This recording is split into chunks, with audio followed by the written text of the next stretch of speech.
के क्लास में ऑब्जेक्टिव देख लेते हैं कि 3 लेसन से जो बीबीआई ऑब्जेक्टिव है उसको कलेक्ट किए हैं और अच्छे से समझ जाइए।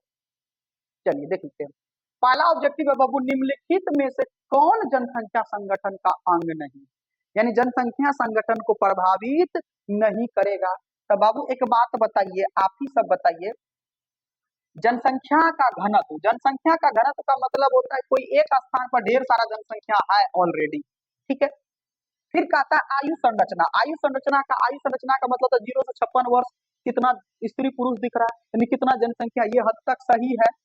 लिंग संरचना, लिंग संरचना यानी स्त्री पुरुषों को लिंग संरचना बताता है कि किस जगह पे कितना लिंग स्त्री है कितना पुरुष है, ये भी जनसंख्या संगठन का अंग है। साक्षरता बाबू, साक्षरता रहेगा तो ये तो बताएगा कि कितना साक्षर है कितना निरक्षर है, ये तीनों है। जनसंख्या संगठन का अंग कौन सा नहीं है, तो ये जनसंख्या का घनत्व से हमको जनसंख्या संगठन का अर्थ का पता नहीं चल रहा है, तो ऑप्शन नंबर क्या हो जाएगा बाबू, ए हो जाएगा। इसलिए समझ जाइए, क्योंकि आंसर तो फिर आप लोग को पीडीएफ में मिलने वाला है नहीं, तो समझिए एक बार में याद हो जाएगा। तो जनसंख्या संगठन क्या हो जाएगा, जनसंख्या संगठन का अंग नहीं है तो जनसंख्या घनत्व। चलिए नेक्स्ट चलते हैं बाबू, निम्नलिखित में से किस क्षेत्र में ग्रामीण जनसंख्या का प्रतिशत सबसे कम है। तो जहां ग्रामीण कम है, एक बात बताओ बाबू, शहर में ग्रामीण कहाँ से आएगा, ओशोनिया ग्रामीण क्षेत्र इसमें भी है। उत्तरी अमेरिका याद रखिएगा, उत्तरी अमेरिका में ग्रामीण जो जनसंख्या वो कम है, खास करके यहाँ पर शहरी क्षेत्र ज्यादा है, तो ग्रामीण जनसंख्या क्या होगा, कम होगा। कहाँ पर, उत्तरी अमेरिका में, कहाँ पर, उत्तरी अमेरिका में, याद रखिएगा। चलिए नेक्स्ट क्वेश्चन देखते हैं, निम्नलिखित में से किस क्षेत्र में 15 वर्ष से अधिक आयु के लोग, जरा ध्यान दीजिएगा, 15 वर्ष से अधिक आयु के लोग, यानी 15 वर्ष से एक श्रेणी अलग था, हम आप लोग को बताए थे जो जनसंख्या के वर्ग बताए थे, संरचना बताए थे, 0 से 14, 14 से 59 और 59 60 से आगे, 60 से ज्यादा जो आगे था। तो 15 वर्ष से अधिक आयु के वर्ग के लोग पढ़े लिखे हैं, कहाँ पे होगा, तो याद रखिएगा बाबू, जहां पर जो 15 से अधिक आयु के साक्षरों का प्रतिशत सबसे अधिक है वो याद रखिएगा पूर्वी यूरोप, यूरोप और स्वतंत्र देशों का राष्ट्रकुल, याद रखिएगा यहाँ पर 15 वर्ष से ज्यादा जो बच्चे हैं वो उसकी जनसंख्या ज्यादा पढ़ी लिखी है। क्लियर है यहाँ तक, ऑप्शन नंबर बी। नेक्स्ट चलते हैं, निम्नलिखित में किसे प्राथमिक आर्थिक व्यवसाय में सम्मिलित नहीं किया जाता बाबू, प्राथमिक, प्राथमिक का मतलब कृषि खेती बाड़ी, याद है कि नहीं है, तो प्राथमिक आर्थिक व्यवसाय में सम्मिलित नहीं किया जा सकता। देखो उत्पवन, उत्पवन ये भी खेती बाड़ी से संबंधित है, मछली पालन खेती बाड़ी से संबंधित है, अखेटन ये भी खेती बाड़ी का एक हिस्सा हो गया, लेकिन भंडारण संबंधित नहीं है, भंडार करके क्या करेंगे, भंडारण से मतलब नहीं है, स्टोरेज से मतलब नहीं है, तो प्राथमिक व्यवसाय क्या हो जाएगा, option number C, option number क्या हो जाएगा, सी। कोई दिक्कत, चलिए नेक्स्ट समझते हैं, निम्नलिखित में से किसने संयुक्त अरब अमीरात, संयुक्त अरब अमीरात के बारे में जनसंख्या संगठन में पढ़ाए थे, संयुक्त अरब अमीरात के लिंग अनुपात को निम्न किया है, जो लिंग अनुपात है वो निम्न हुआ है, क्यों, तब बाबू वहां के जो तो वहां की जो कार्यशील जनसंख्या थी वो प्रवास होती रही, यानी एक जगह से दूसरी जगह गई, तो जो एक बात मतलब काम करने वाला ही जनसंख्या, जैसे हमारे भारत का ही है, जो वर्ग के लोग काम करते हैं वही जनसंख्या कम हो जाए तो क्या हो जाएगा, लिंग अनुपात कम होगा कि नहीं होगा, वो खास करके किसने निम्न अमीरात के लिंग अनुपात को कम किया, किसने, पुरुष वर्ग के कार्यशील जनसंख्या जो चयनित प्रवास था वही एक जगह से दूसरी जगह गया, तो ये कम किया, तो ऑप्शन नंबर ए हो जाएगा इसका आंसर। चलिए नेक्स्ट क्वेश्चन देख लेते हैं, कहता है, देखिए फिर एक से शुरू हो गया, आप लोग काउंटिंग सही कर लीजिएगा, ठीक है, काउंटिंग सही कर लीजिएगा। चलिए, निम्न में से कौन आयु वर्ग का वर्ग कार्यशील जनसंख्या का प्रतिनिधित्व करती है बाबू, हम बताए थे जनसंख्या, आपको पढ़ाए थे ना, हाँ, तो अब प्रतिनिधित्व करेगा तो क्या हो जाएगा बाबू, 15 से 59, 15 से 59 क्या करेगा, जनसंख्या, कार्यशील जनसंख्या का प्रतिनिधित्व करेगा।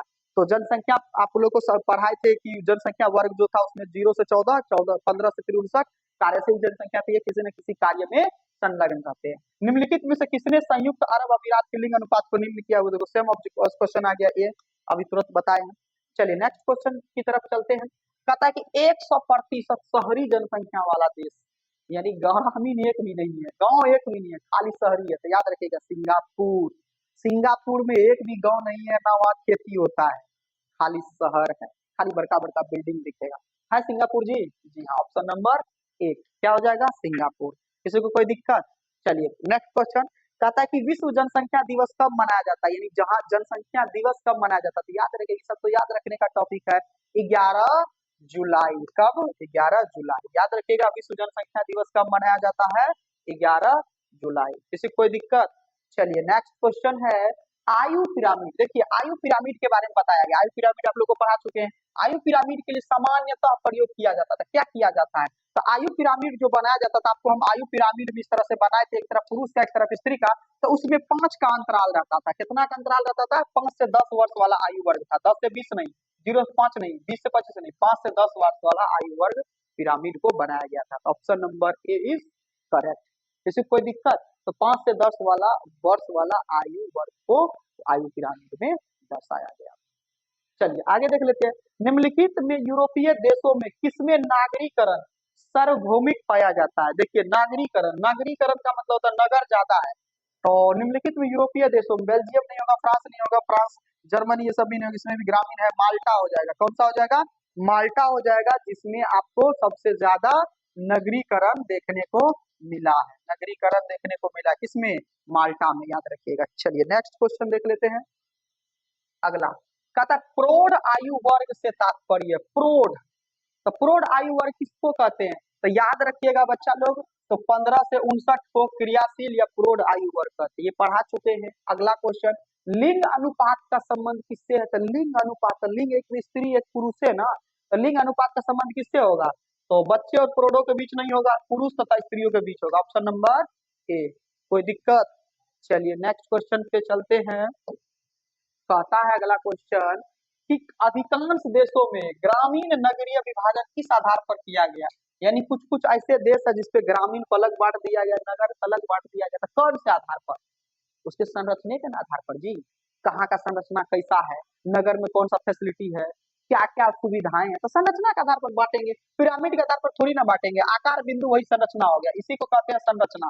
संरचना या आकार बिंदु। Option number B. सारणी होगा नहीं, सारणी में थोड़ी ना बांटते हैं। क्या पपीता इतना केजी लेना है, आलू इतना केजी खरीदना है, थोड़ी ना सारणी बना रहे हैं। ये सब थोड़ी ना, ये जनसंख्या को बांट रहे हैं। तो आकार बिंदु से हो गया। कोई दिक्कत? चलिए विश्व की नगरीय जनसंख्या में प्रति वर्ष वृद्धि हो रही है। जरा ध्यान से दीजिएगा। इस क्वेश्चन को एक और पहले क्वेश्चन बताए थे हम। मेरा क्वेश्चन था विश्व की जनसंख्या। पहले जो आप लोग को लेसन 2 में क्वेश्चन कराए थे ऑब्जेक्टिव, वहां पर कराए थे कि विश्व की जनसंख्या प्रति वर्ष कितना बढ़ती है। प्रति वर्ष कितना बढ़ती है, याद रखिएगा। प्रति वर्ष कितना बढ़ती है? तो याद रखिएगा 8 करोड़।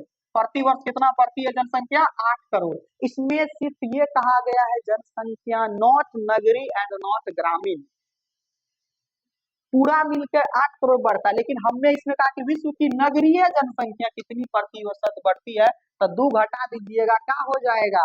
ये 8 वाला ऑप्शन नहीं मारिएगा, ठीक है। नगरीय सिर्फ पूछा है, नगर की जनसंख्या तो 6 करोड़ प्रति वर्ष, और टोटल पूछेगा था 8 करोड़ प्रति वर्ष। कोई दिक्कत? चलिए नेक्स्ट देख लेते हैं।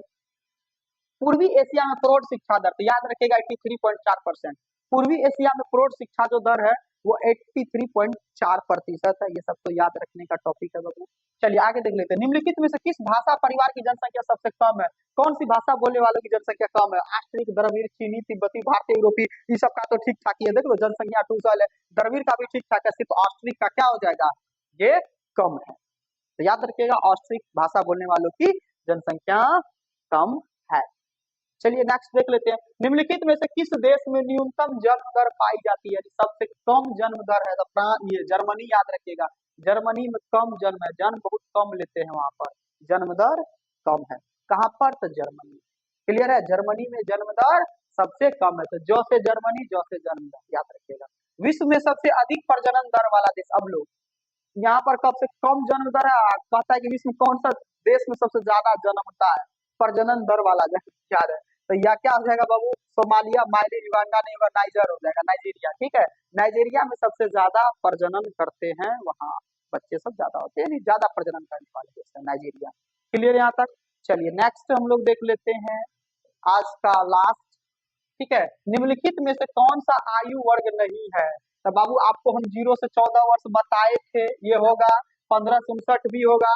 60 वर्ष से अधिक ये भी आयु वर्ग में था, लेकिन 90 से अधिक वर्ष था कोई आयु वर्ग होगा ही नहीं। 90 साल तक कौन जीता है? तो ये आयु वर्ग में नहीं था। क्लियर है?